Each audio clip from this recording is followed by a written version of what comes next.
order. Ms. Scott, will you take the roll? Mr. Boykin, representing the State Treasurer. Here. Ms. Ortega, representing the Director of Finance. Here. Ms. Hendricks. Here. Ms. Zumont, representing the State Superintendent of Public Instruction. Mr. McGuire, representing the State Controller. Here. Chairperson here, you have a quorum present. Thank you very much. Okay, I'd like to move to agenda item number 1, approval of the committee's agenda. Move approval. Second. Okay, that was moved by Ms. Ortega and seconded by Mr. Boykin. All those in favor, say aye. Aye. Opposed? Any abstentions? Okay. So now we'll move to agenda item number 2, the member service performance objectives for the fiscal year. Peggy? So annually, we bring these objectives before you. It is your opportunity to provide instruction and direction to staff on whether or not we're measuring the kinds of things that you believe are important to you as board members. These objectives are very similar to the objectives that we've been following for the past few years. We have been increasing the degree to which we survey members for their satisfaction with our services, because we think that while many of the other measures are timeliness or accuracy measures, that the real test of whether we're doing our jobs well is hearing from our members themselves. And so we have added the satisfaction with the service retirement process to our list of objectives that we're proposing for your consideration. And in addition, we recognize employers are a critical aspect of our business. And so we are also assessing whether employers believe that we're providing them with the services that they need from CalSTRS in order for them to be successful business partners with us. We've made a few changes on some other things that we are proposing. In some cases, we've tightened the time frame, because we've recognized that we're able to achieve the target and that we want to provide a better level of service, and we think that those are still stretch targets for us, but that they're achievable.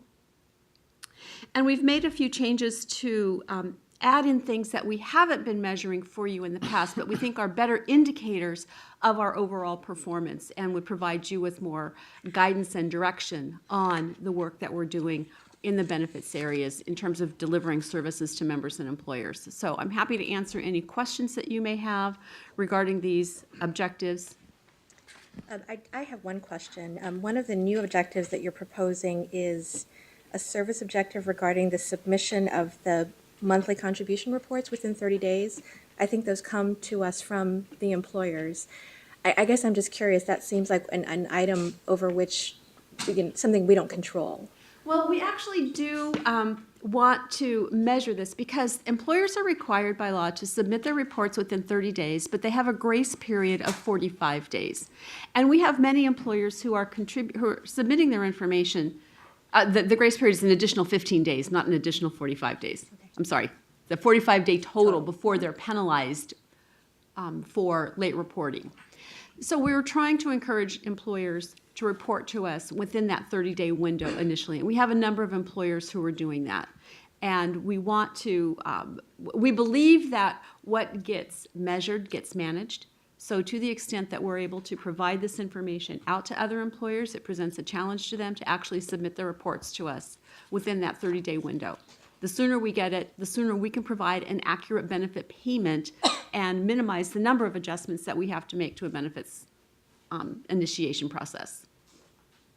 So that's why you see this here. Okay. It's not that we're imposing a new standard.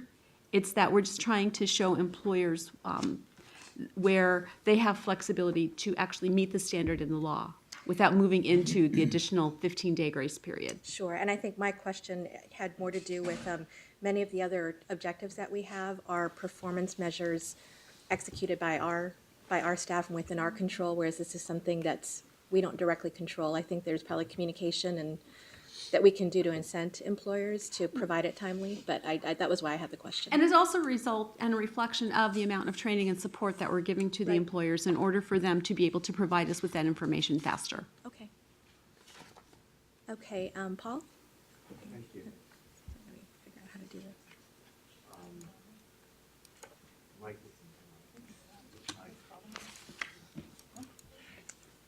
It's not, I can't, oh, there we go. There, great, thank you. So, one of the problems in terms of measuring, measurement of performance is that we're concerned about both quantity and quality. And these seem to be quantitative measures. And I'm wondering, sometimes the risk you have if you merely measure quantity is you can actually sacrifice quality. People wanting to get all their reports in on time. So if all that's being measured is whether the report is in, the report, there's an incentive to get the report in. Maybe cut corners in terms of the quality of the reports. I'm just wondering how we do these measurements, how we do quality control. Well, on that particular measure, if you're talking again about the employer monthly contribution reporting, getting those data files to us, all of the employer information has to pass through a rigorous set of edits before it is allowed into the system. And that's how we assure the quality of the data coming in, because we don't let it come in unless it meets all of those standards or the employer has authorized a particular exception. And let me give you an example of what that could look like. If there is a large pay increase for one particular member, it trips the exception. The employer has to clear that by saying this person stopped teaching third grade and started becoming a principal on this date, and that's what the adjustment is for. And then part of our process in member account services would be to also, on a sample basis, not just verify that the explanation is valid, but actually go back and look at the employment contracts, ask for those employment contracts, so we review the employment contracts for those individuals. And we're working on that process now on how to select those that we go back and actually do a file or a desk review on. And so, that's how we help assure that the quality of the data is still meeting the standard. So we have that kind of systematized throughout. I mean, for example, refund applications processed within 25 days of receipt again. We want the process, but we want the process accurate. So we're not tracking and reporting to you the number of refund requests, for example, or service retirement requests, or anything that come back for rework. I can say that we have implemented in all of the business areas quality assurance programs that review, in some cases, on every single case gets QA'd. In some other cases, perhaps it's more of a sample get QA'd, but we do have quality assurance reviews. And then audits goes in and helps us understand if we're making mistakes in the process. To the extent that we can automate these business processes, then there's less risk that we're doing something wrong. And that's partly why, or one of the major reasons why we're implementing a new system, is to minimize some of the manual processing and risk inherent in those systems that have partial automation and partial manual components to the calculation determination of a benefit or a benefit payment or distribution. That's just my concern is, when we do get audits, sometimes we get audits that show that there's been substantial problems, more problems than we would like to see. And so it's just always a concern, I think, that as we set these standards, that we make sure that we're paying for quality and quantity. So I think we use automated systems that make it difficult for somebody to make a mistake are really important. To the extent we learn from audits, learn from other experiences, and build that into the system. That's great. I agree. And then also these are areas that show up on our internal risk management report because we are concerned with the accuracy of the benefits that we pay. That is important for all business areas, and it's something that we strive for 100% accuracy. I can't say that in a system as large and complex as ours that we're going to be there on a regular basis, but that certainly is our objective. Yeah, I was going to add, Peggy, if you don't mind, I was going to add a little more to our process, since we haven't done that in a while with the board, about what happens with this within the organization. You know, for you, this is your dashboard on customer service, and we've debated a lot. Are these really board level measures? Do you really want to know how many seconds something is or not? But some of these are so critical in driving member satisfaction that's why they do stay up on the dashboard, even though there's some are as simple as how long you sit on hold or how long how fast we answer a phone. But this is embedded in a very elaborate performance system here at CalSTRS, and you're seeing like just the smallest slice of this in your dashboard. So again, every 3 months, all of the executive staff that have some relevant reference to customer service, all of the directors that run programs in this area meet for 3 hours. We go through about, what would you say, about 80 slide deck, Peggy? Yeah. About 80 slide deck of detailed month by month, quarter by quarter, year by year performance on everything. And we talk about it as a group when things aren't working right. So that's the intent. That's really meant to be the intensity of the experience, is us every 3 months measuring those deltas on all these activities, plus many more measures that aren't on your dashboard. And then again, because we want the whole organization, not just that small management group, to have recognition of that, usually Peggy makes a presentation to our senior management group in the entire organization. So that's the top 100 managers, supervisors. And how often do we do that, Peggy? Once or twice a year, probably? Once a year, usually. Once a year. And actually, she'll be doing it again in a couple weeks. And so we want all 100 to appreciate where the successes were and where the struggles are in the organization. And then we have a survey research unit here that works very closely with all the directors on making sure that we're doing good quality customer satisfaction surveys. So we're not just looking at the widgets produced, but also the actual customer experience and what we do. And if you saw those slides that we use for our quarterly meeting, the punchline in the end is actually trying to link these back up to drivers of satisfaction and importance for the member. It's not just to end the conversation with, we did it, we hit it in 30 seconds or 16 seconds, but there's this elaborate quadrant scheme that we use for driving customer satisfaction, so that we know what were the things that made a difference and what are the things that don't make a difference in customer satisfaction. So, you know, we have viewed most of that as our responsibility in managing customer service well. You've enjoyed a fairly, even though you are right, Paul, that you see things that aren't always pleasant, especially through individual audits. But for the most part, these years, it's been we've had ups and downs to service, but we've had no meltdowns, I guess I'd say. And Peggy remembers this so well, but back in 2002, this was a different board meeting where we had our members coming up and saying, we can't get in on a phone line, we can't get a letter answered, we can't get this. And I think that's what created the board's interest in saying, you know, this isn't just an operational issue. We need to have our hands on some kind of dashboard before you get 100 people in here saying, wait a minute, we're not doing it. So that's led to this scheme that you have your hands on the dials, but at the best dashboard we can think of that creates those hot buttons for customer satisfaction before you get surprised by something. So it seems to work relatively well, but I want to make sure you all know there's enormous amount of depth and debate during those quarterly meetings on every nook and cranny of these customer service. It's pretty impressive, and we've gotten much better. How long have we been doing that, Peggy, that about now? I think we've been doing the customer service roundtable internally for 4 years. For 4 years. So we actually now have a pretty good rhythm to it. It was pretty bumpy at first, and now we actually have at least I thought it was. And but now we actually have a pretty good rhythm where everyone comes in with a pretty serious face on and talks about their performance in that area. So, and that's going to be perpetual exercise here.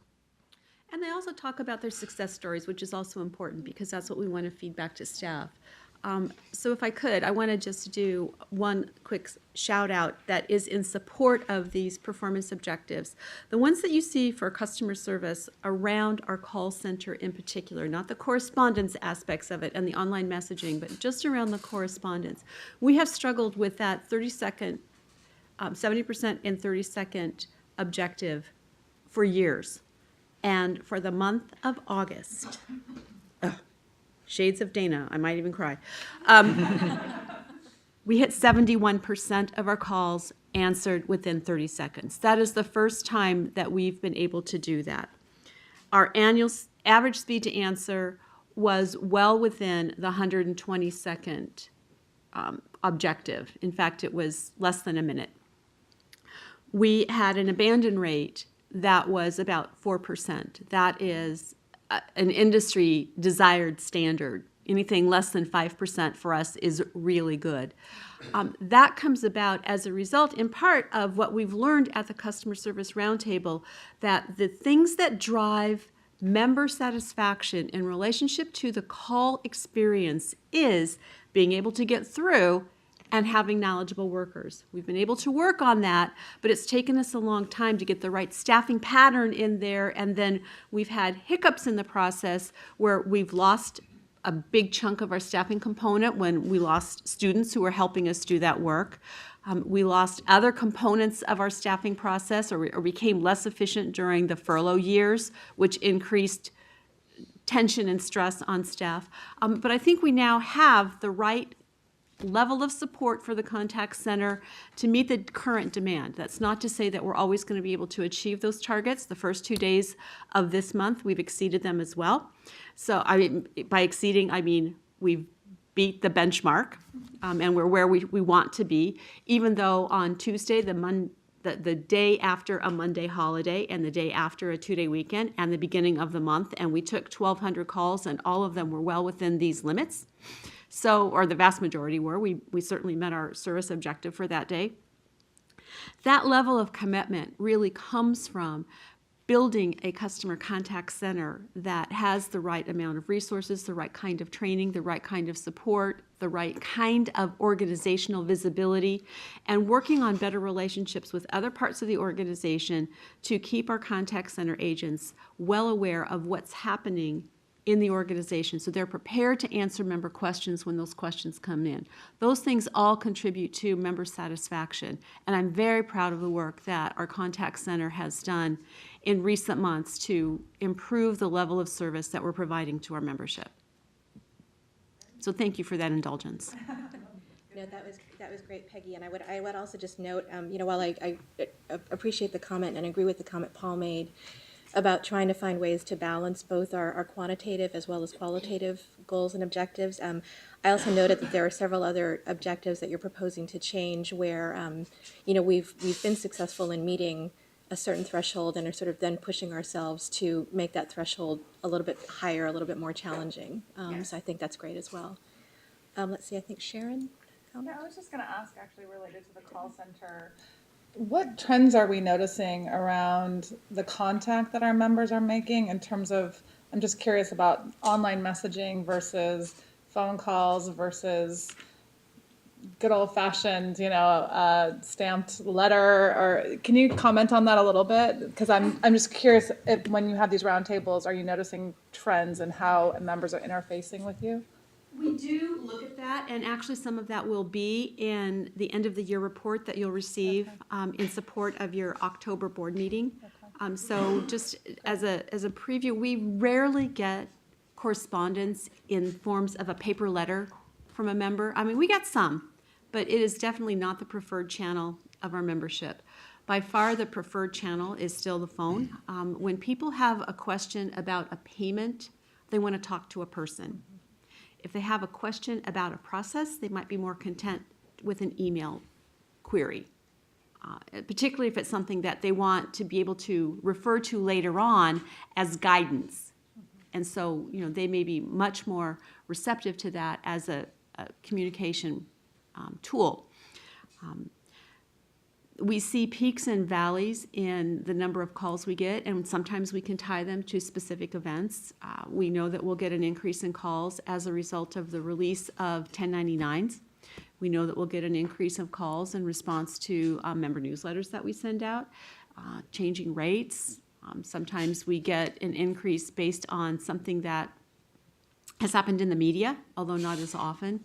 So we are tracking that. We do track the line of business that people are identifying when they're making contact with us, so we know how many are coming in that have a service retirement request or a disability-related request or something like that. So we have a variety of codes. We're able to add seasonal aspects to that, so we can track the number of 1099 calls that come in during tax season. We probably don't need to track them so much during July.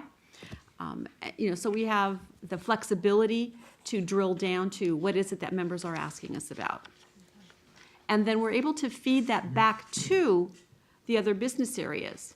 That these are the kinds of questions that we're seeing come up. Perhaps our publications or our application needs tweaking in order to make it clearer to the members up front so they don't have to call us. And I think we've built a great partnership with our communication staff, and that they're responsive and listening to the kinds of feedback that we're giving them in the revisions to publications in particular, because the contact center is that litmus test for us. Did this work or not? And if it didn't, then what do we need to do in order to make a change so that it works for members? Because our objective is to have all of our communications be clear and concise and direct and accurate. Okay, are there any other questions? Okay, so this is an action item? So Correct. Need to adopt it. Can I have a motion? So moved. Okay, moved by Irena and seconded by Grant. All those in favor say aye. Aye. Opposed? Any abstentions? Okay, thank you. So agenda item number 3 is the approval of the minutes from the June 5th committee meeting, open session. Does anyone have any questions about the minutes? Move approval. Second. Yeah, moved by Sharon and seconded by Grant. All those in favor say aye. Aye. Opposed? Any abstentions? Okay, agenda item number 4 is a discussion on the revised policy for employer contribution rates for reduced workload program and elected officials of employee organizations. Ed? Yeah, thank you. There's a couple of pieces or forms of service credit that the board has specific statutory authority to set, sort of separate from other authority, which is a little bit broader now, but it's still pretty limited in terms of setting contribution rates. And it's contribution rates for members who are participating in the reduced workload program, which are for people who are at the end of the career and just transitioning towards retirement by taking a lesser workload but still getting a full year of service credit. And then also people who are on leave because they're elected officials of their employee organization, but they had to take a leave to attend meetings or whatever. And under the law, the board sets the contribution rate that the employer pays for that. The member pays the full contribution rate that they pay for any other kind of service, but the board has explicit authority to set the contribution rate that the employer pays. And under the existing policy, the contribution rate that the employer pays for those two types of services is at least equal to what the employer pays for all of the kind of service credit. But if the ongoing, what we call the normal cost of this service, less what the member pays, is a greater amount, then that's the employer contribution rate that the employer pays. Now, what we're bringing to you is getting some direction from you, because you normally set this contribution rate in April, and you did last April for this fiscal year, but that was based on the contribution rates that were in effect at that time. And obviously now with the enactment of AB 1469, those rates have changed and will continue to change over the next several years. So we wanted to get some direction, because in November, even though the board has adopted policies on a variety of things, such as these contribution rates and the interest rates that get credited to DB and DBS and cash balance, it's never been incorporated into the board's policy manual, and we want to begin that process of doing that in November. But we wanted to bring this policy to you now so that as we have that discussion with you beginning in November, we can incorporate what you want that policy to be. So as I said, the policy of the board has been that the employer contribution rate for this service is at least equal to what the contribution rate that the employer pays for all the other service credit. But if the normal cost minus the member contribution rate is a greater number, then that would set the contribution rate. The policy is a valid one, but the actual policy makes reference to specific code sections, which do not incorporate all the employer contribution rates that are in fact charged. So you need to amend the policy. If you want to continue that policy, you need to make an amendment to the policy to reflect the new code sections that have been enacted. So this is, if you want to continue the policy, which we do recommend you do, you just need to make a technical change. And that will, and obviously that rate will change over time as the employer rate goes up. So what we are recommending is that you sort of, as you discuss the incorporation of your policy into the board policy manual, that it be addressed in such a way that you incorporate all the employer contribution rate sections that are now in the law and the member contribution rate sections, but continue the same policy of that these contribution rates are at least equal to what they pay for all other service credit, unless the normal cost is greater. And we would recommend that this take effect, this change in the policy take effect next fiscal year, when you adopt the contribution rates in April, effective July 1. And with that, I'd be happy to answer any questions. So Ed, just from a process standpoint, so what we approved in April is in place for the current fiscal Right. year that we're in. So if we take the approach that you've recommended, which is to take this up in November by looking at amending the board policy, as you just described, we would then be able to, we anticipate we'd be able to get that complete for the subsequent fiscal year. Yes, and that the rates you adopt in April would be based on this that new- recommended policy, Okay. applicable to next fiscal year. Okay. Are there any questions or comments? Sharon? So just to piggyback on your comment, so this is an information item now, and what Right. we're saying is in November, it'll be an action item where we make the recommendation for the It'll, change in the yes, policy. it'll be part of a larger recommendation in terms of adopting policies and incorporating them into the policy manual. Right, so in November. Yes. We're taking action on that. Yes. We're saying we want this incorporated into the policy, Correct. and then in April of next year, we review we look at the next fiscal year. You'll look at the and rates decide the based on rates. that policy. Right, okay. Correct. Thanks. Okay. Okay, I'm not actually sure what I'm supposed to do. I think we're clear, so, unless there are any objections, that's what we'll do going Okay. forward, is we'll take this up as part of a larger discussion of the board policy in November.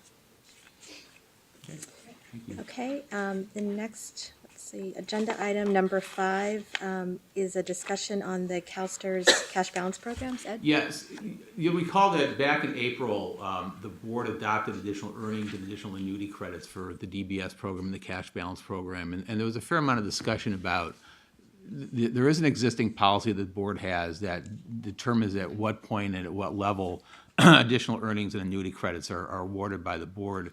And there was a desire on the part of the board, even though they awarded credits based on the existing policy, to take another look at the policy to see if it's an appropriate one.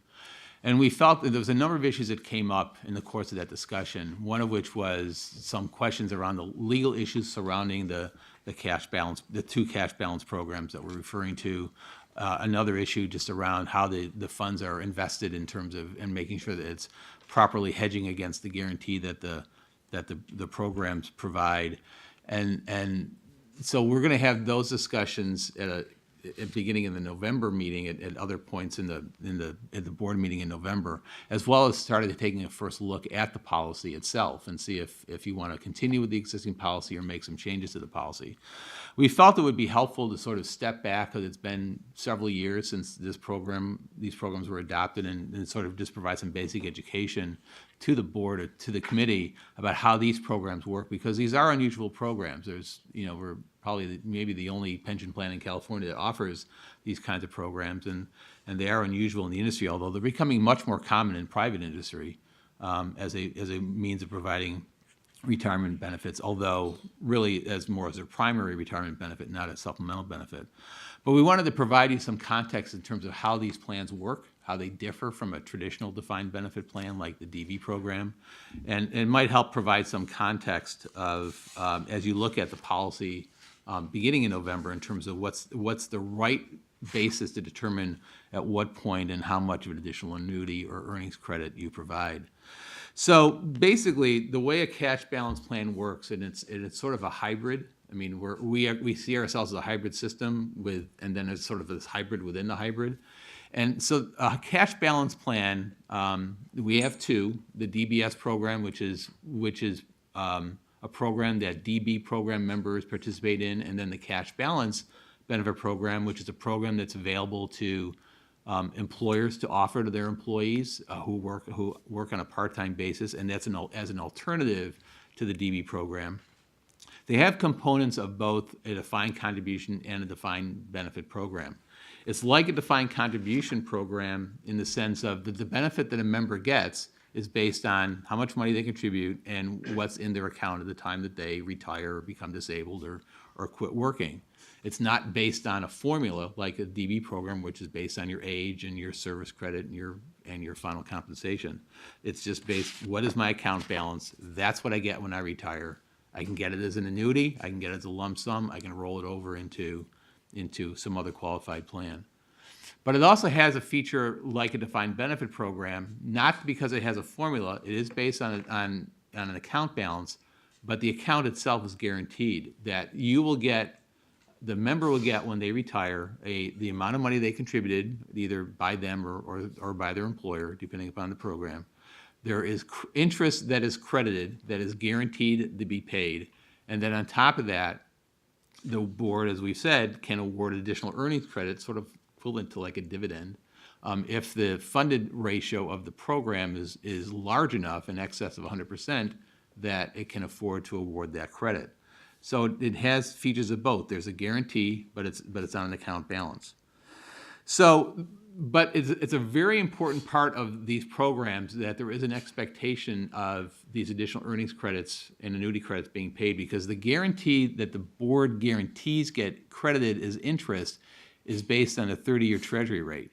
But it gets invested in the DBS program and in the entire CalSTRS portfolio, which the board assumes earns in the long run 7.5%.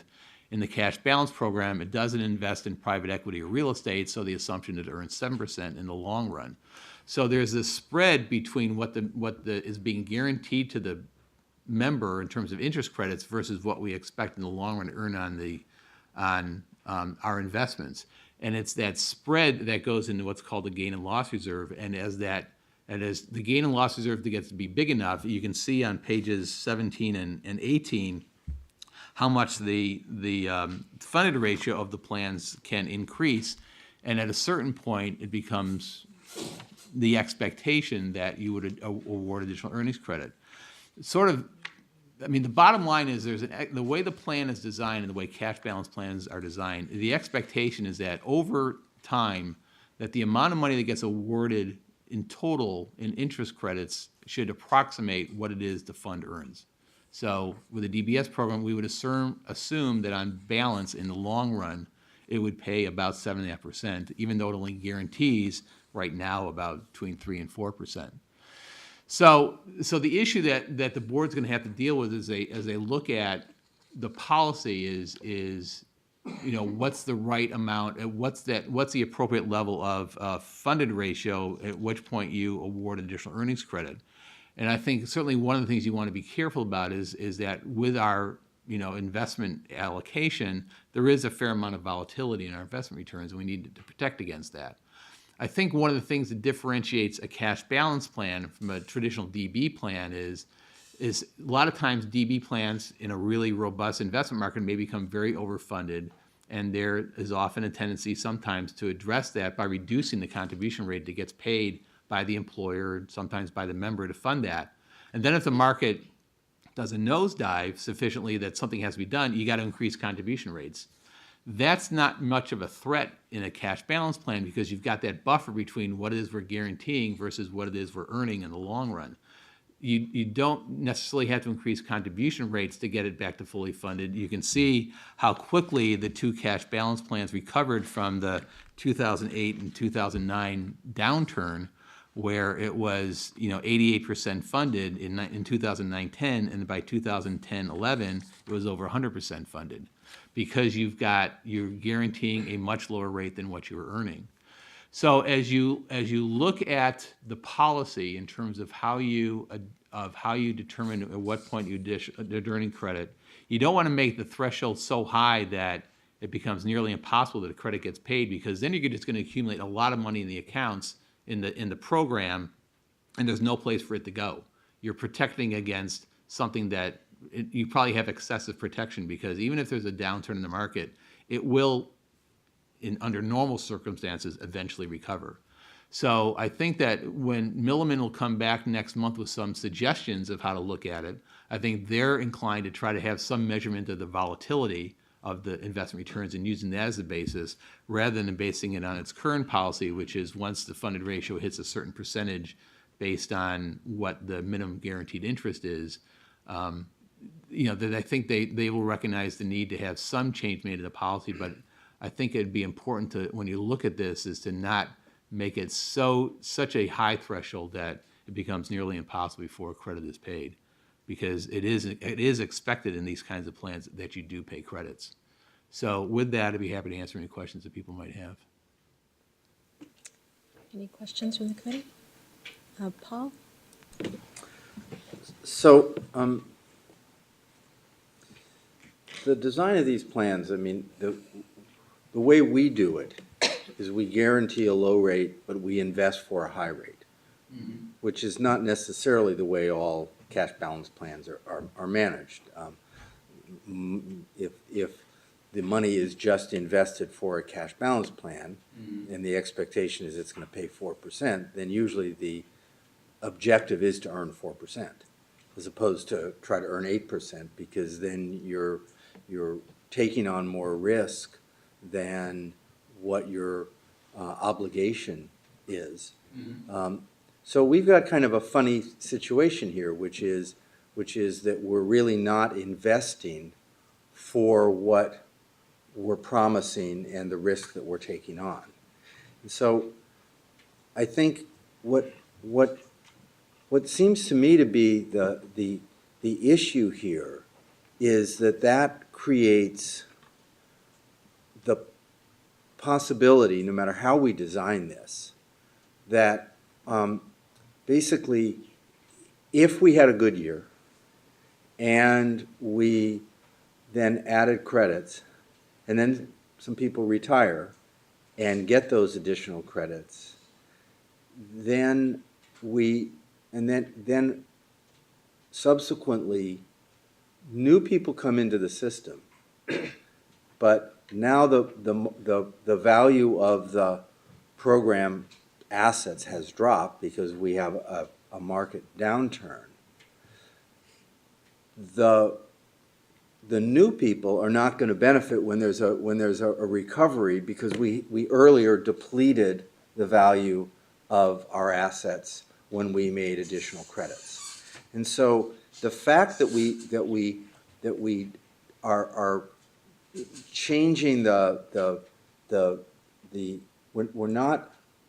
we're not adding credits at the time and for the benefit of the people who are necessarily in the system at that time, seems to me to create a problem. And so my question is this: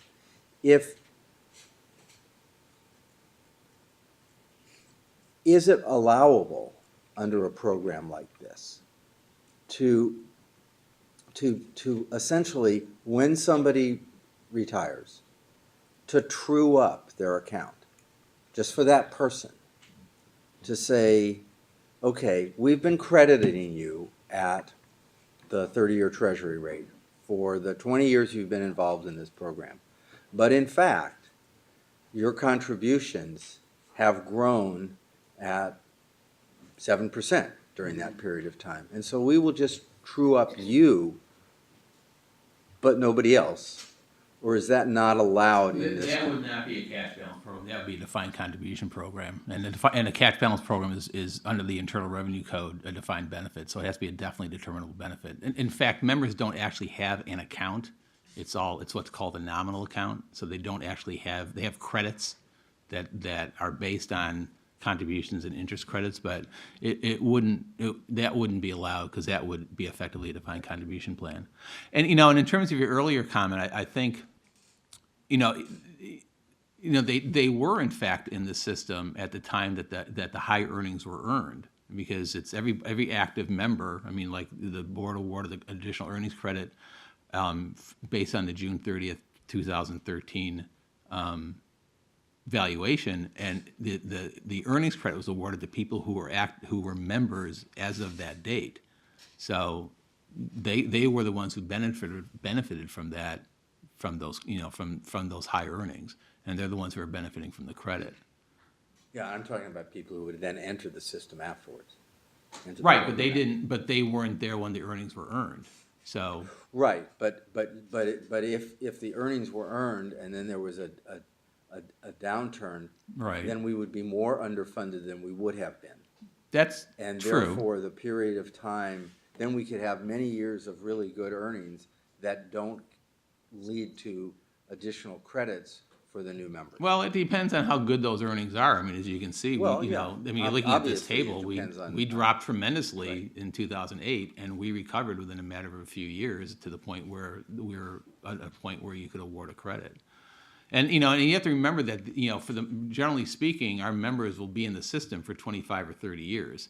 It's not like, you know, I mean, some people will drop out early on in their career because they decide teaching isn't what they want to do, but these are I mean, that's part of the reason why the board several years ago decided to invest the money as it does in the entire portfolio, because the people who are in the DB program or the ones in the DBS program, they have very long, you know, careers with us. And they just felt that it made sense to invest it in a long-term fashion, and so they put it into equities and as in addition to just bonds, just to make sure to do more than just try to match the guarantee.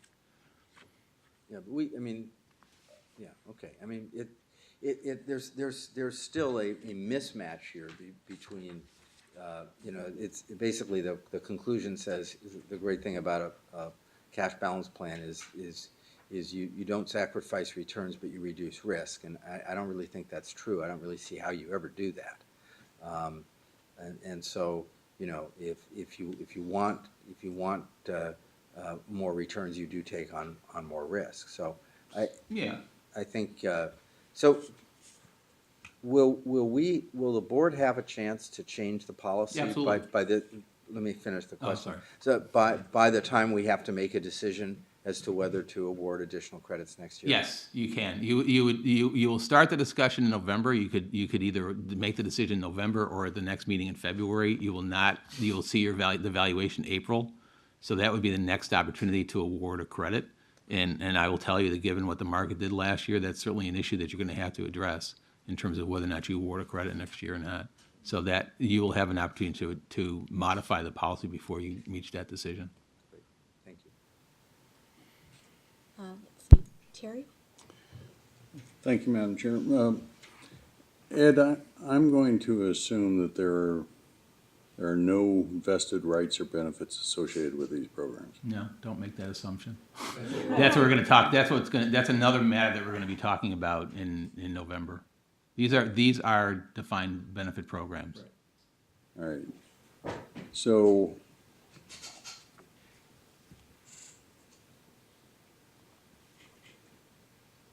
I'm not, suggesting this, but basically these programs probably could not be shut down or wound down then very easily. They could be closed for new entrants. New members. And in fact, there was a change made in the PEPRA that there is money that for 2% of 60 members would go to DBS that is not credible and therefore doesn't go to DBS for the 2% of 62 members.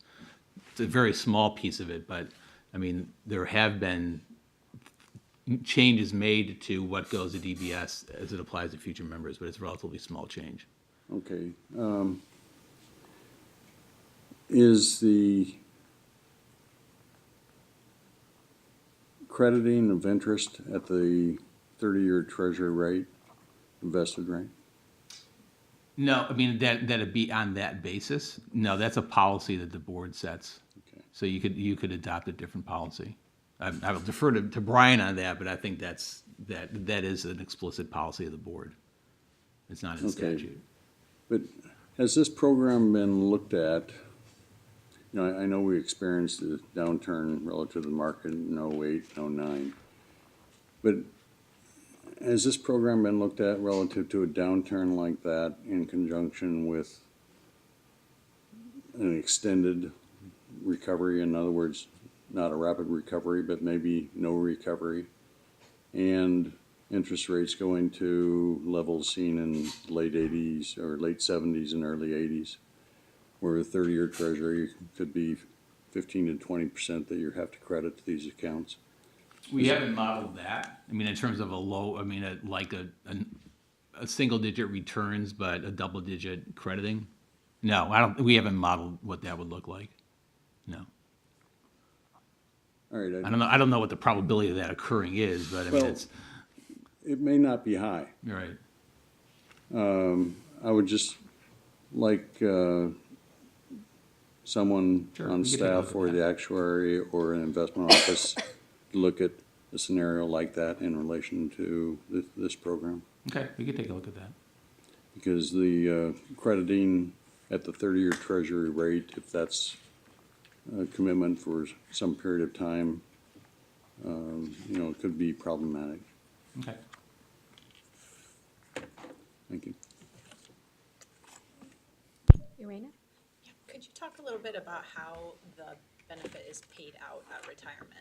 There's a number of choices the member has. They can take it as a lump sum and either take it out in cash, or they can roll it over to an IRA or a 403B or other qualified plans. They can take it out as an annuity if they have at least $3,500 in their account at the time, and the annuity can either be for a single life or for what's called a joint survivor, sort of like your life and the life of a named beneficiary. Or you could take it out for a period of time between 3 and 10 years. And it's a choice you have to make at the time you retire. Okay.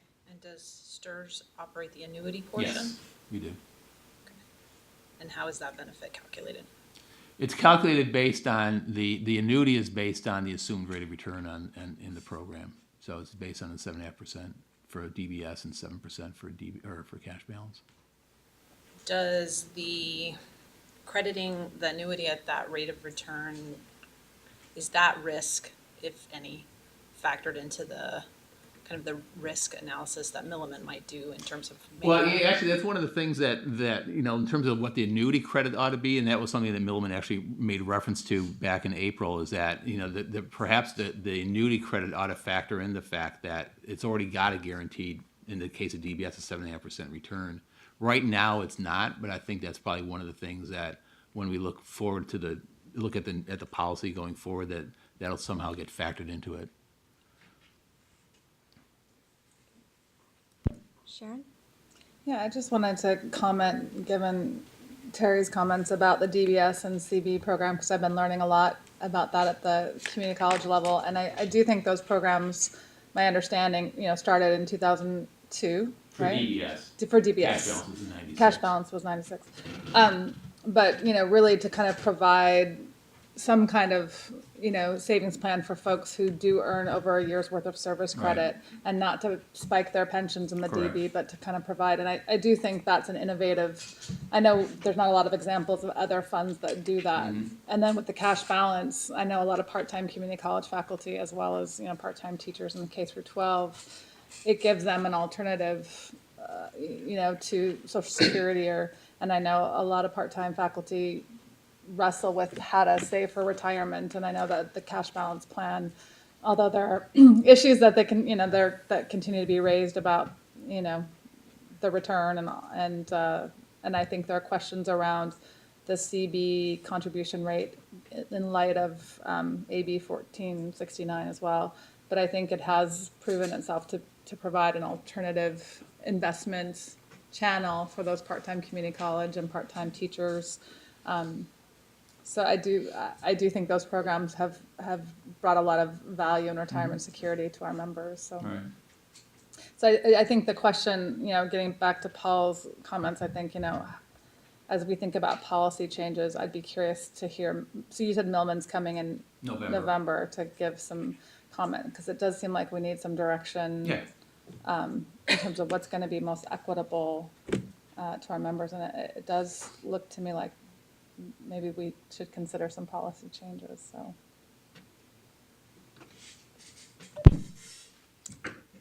Paul? So at the next meeting, we're going to hear some legal analysis, because I think one of the questions that's come up here is sort of what's vested versus what's policy with respect to guaranteed return, with respect to the interest rate at which the annuity is calculated, things like that. So I think that would be very useful to have sort of all the elements of the plan defined in terms of what's a vested benefit and what's policy, as well as whose ultimate responsibility is it if there's a shortfall Right. to pay? And I think with the, could you describe a little bit more what the Milliman report is going to? Well, it's going to really, cover? yeah, they're gonna, when the board adopted the policy last time, they did a sort of a separate analysis of what that policy could look like. And I think that in light of the conversation that went on in April, they do want to take a look at the existing policy and maybe some alternative policies that might provide for a different threshold for the credits. One of which is, I mean, it's kind of complicated, but it would have something to do with the standard deviation of our returns. And that would become an explicit factor of the policy.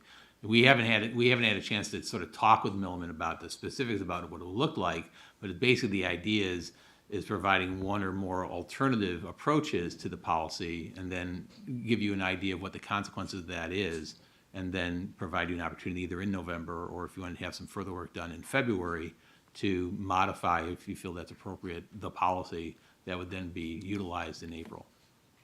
Okay, great. Because I think, this is a great program, and it probably makes sense to be investing the money in a long-term way, the way we do the DD plan assets, to be able to provide additional return to participants. And I think the question that, in my mind, is, in doing so, how do we make sure we're not, because then we're taking on more investment risk, we're taking on more volatility. How do we do that in such a way that we don't kind of benefit certain participants at the expense of other participants based on when they're retiring, or put at risk whoever it is that has the ultimate responsibility to make these payments if there isn't enough money?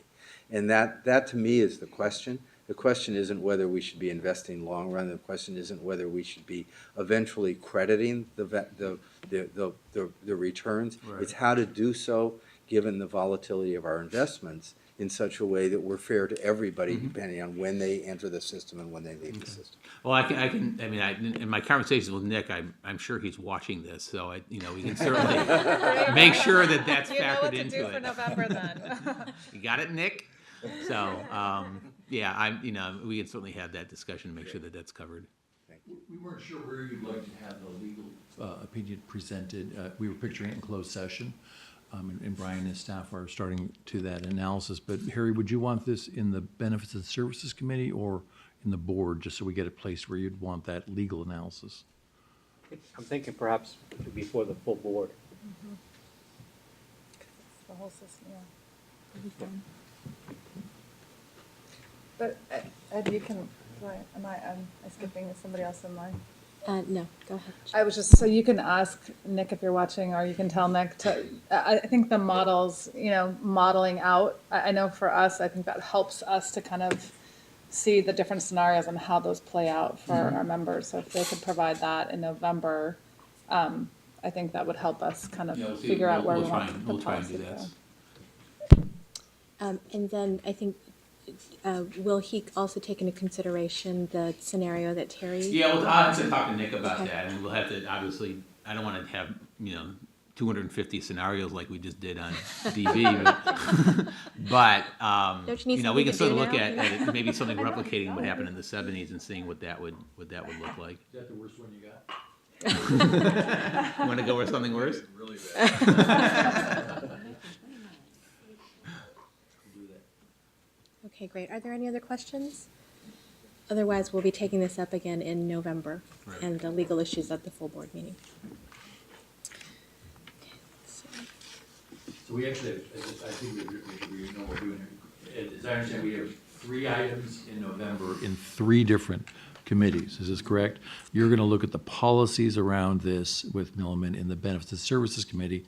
Chris Ailman is still proceeding with an investment piece.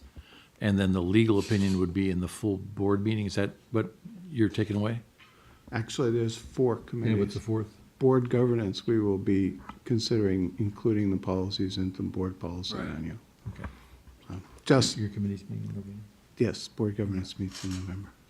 So I have to have a scorecard to keep track. Yeah, and I think one of the things you need to be aware of is the benefits, so having a discussion of the policy in the Benefits and Service Committee would take place before some of the other discussions.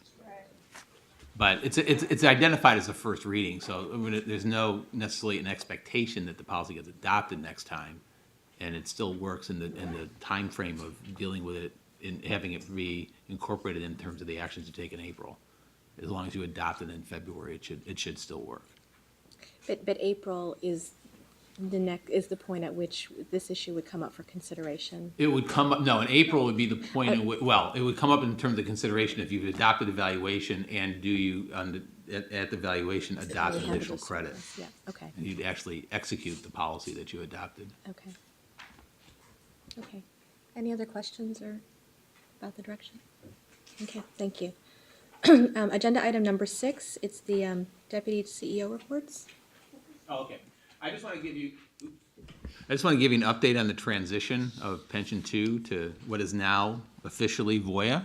It is no longer ING. They have a commercial that shows a caterpillar turning into a butterfly and flies away and all that. We send out a circulator to all the employers on August 29th to let them know about the change and to direct them to what the employer should be doing in terms of sending contributions to Voya as opposed to TIACREF, at what point in time they do that.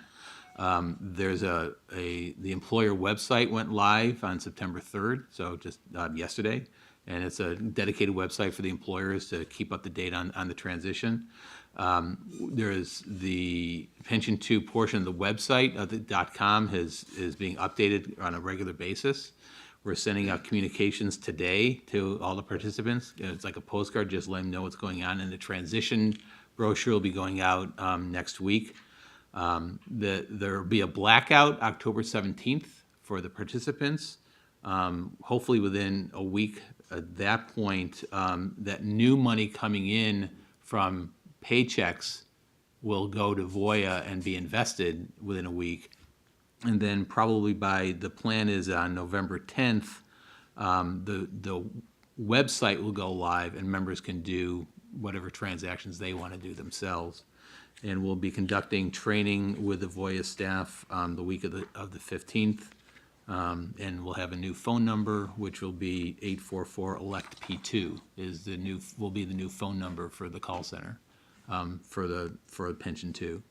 So the plan is that everything will be done by November 10th, and the plan in your work plan is to show you in February, once we've had everything stabilized, hopefully, sort of show you what it all looks like and what the website looks like and how things are going.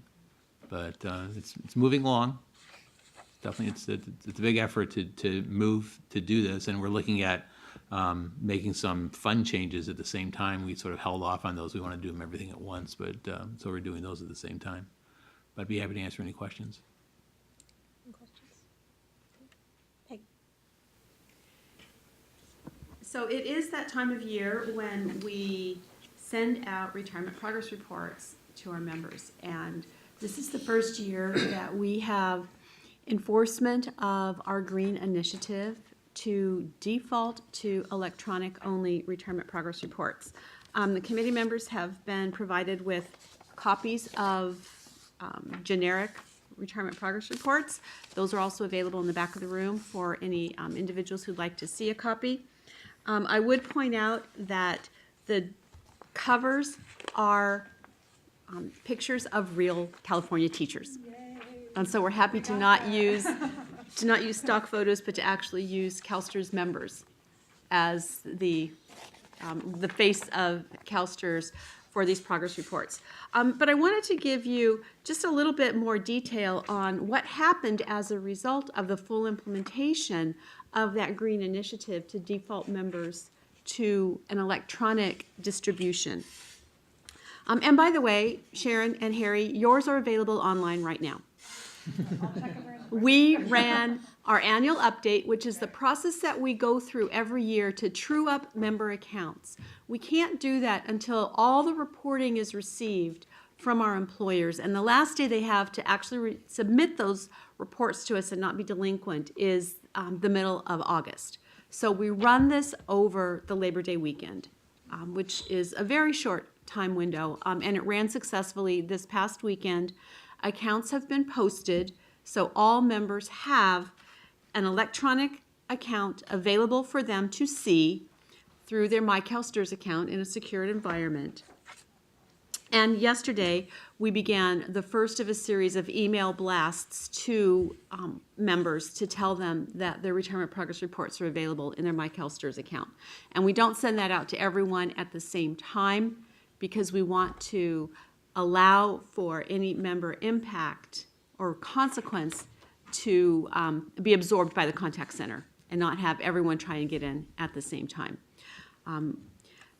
But there's been a real dollar impact to CalSTRS. In addition to our green initiatives, which would be advantageous to us in terms of reducing the carbon footprint of the production of these, in terms of not doing as much paper and having those print costs, there's a real value here. And I wanted to give you rough numbers. Now, these obviously are not the true final edited and audited numbers, but these are pretty good representations of what we saw as a direct result of this. So last year, for 2013, we printed nearly 400,000 retirement progress reports. The process required members this year to request to receive a retirement progress report in writing. They could do that through their CalSTRS account, or they could send us something in writing. And we printed 19,000 instead of nearly 400,000. So we printed less than 5% of the print volume we had in prior years. We've posted a little over 100% more, or just a little over 100%. We posted 5,000 more RPRs. That's the number of new ones that came into the system, and we actually posted to their accounts. That's the net increase. The print costs, because the price per unit changed when you're printing a much smaller number, the print costs reduced by about $437,000. That's a real substantial savings to CalSTRS. In addition, we did some address cleanup. We do this every year associated with prior to the release of the retirement progress reports. And through that process, we were able to update many member accounts that were submitted to us manually, or members went online and corrected their address for us on their own through their CalSTRS account. So we're seeing an improvement there. We're mailing out fewer of those letters because our address records are better. And we're seeing overall last year, the retirement progress report process, including the address letters, cost us a little over $500,000. This year, it cost us $71,000. So there's substantial savings associated with this. I might add that we've also seen an increase in the number of registered active and inactive defined benefit and cash balance members and participants who are accessing their CalSTRS accounts. And so the number of actives is around 194,000 now. That doesn't include the number of people who are already in benefit status who have and enjoy access to their CalSTRS accounts. So we're seeing greater penetration into that process. And we're continuing to look for ways to get email addresses that are current and valid for members so that we can increase our ability to send them electronic notifications. For those individuals who asked for print, they will not receive those print copies until sometime in October. So the advantage to receiving an electronic version is that you get it literally the week we run annual update. So I'm happy to answer any questions, but I'm very pleased that the progress that we've made over recent years to decrease the time frame for the production and get these into the hands of members sooner. It's more valuable and important for them, and also our ability to very successfully reduce costs this year. I would caution you that next year we may see an increase in the number of RPRs that we print as members realize they're not going to get one in the mail. And they may start contacting us and asking for them and want to be put back on the mailed distribution list. So I wouldn't see that the 19,000 that we sent out this year staying stable. But I don't know how volatile that number will be until we actually experience members' reaction. And if they were to go online to get this information, do they actually get like a PDF copy that looks like this? Yes. Or is it just the information that's? No, they get a in copy here? that looks like this, Okay. and it has links embedded in it so that it provides them access to a glossary of terms, and they can, get links to other publications and things that help them maximize their information gathering. Yeah, I think that's why we want added value. Yeah. I mean, it's not just, just PDFing things is not a great strategy, obviously. But as Peggy said, to the extent we enrich the experience for the customer, you get Well, people to I think do it it. also takes them to other places within mycalstrs.com that they become more familiar with and that are more comfortable using. Right. You know? I mean, that is our objective, is that we want members to take control of their accounts and to do the transactions that are available to them online. It's timelier. We think that it prevents our staff from making errors in data entry. It doesn't prevent members necessarily from making errors in data entry, but we can trace it back and we can correct those. I think it's really great, the progress you're making. Sharon? Great, and I do want to give a shout out for all the, I love how folks can click on, if you're a part-time teacher or instructor, you can see all your different assignments and click on those assignments. So I think the links are really great and adds a lot of value for MyCalSTRS. You said the number 190,000, you said that signed up for MyCalSTRS of active members. And I'm Yes. trying to remember, is our active membership around Around 400. 400? So it's 420, almost yeah. 50% of our active members are connected on MyCalSTRS. I actually do like that we mail it later, because I always tell people, the advantage of the online is you get it a month earlier. So I'm really glad to see those numbers moving up. So thanks. Okay, moving on to agenda item number 7. It's just review of information requests. Anything that we have? I think the only item may have been the inquiry from Terry about the simulation, but I think, Ed, you're going to take that up with Milliman. Okay. Okay, agenda item number 8 is the draft agenda for the next committee meeting. Anything to add? Any comments? Are the items we discussed that we're revisiting, they're already on here? Yeah, so it is. Policies, first reading. Okay. Yeah, I think there's the agenda item for a discussion on the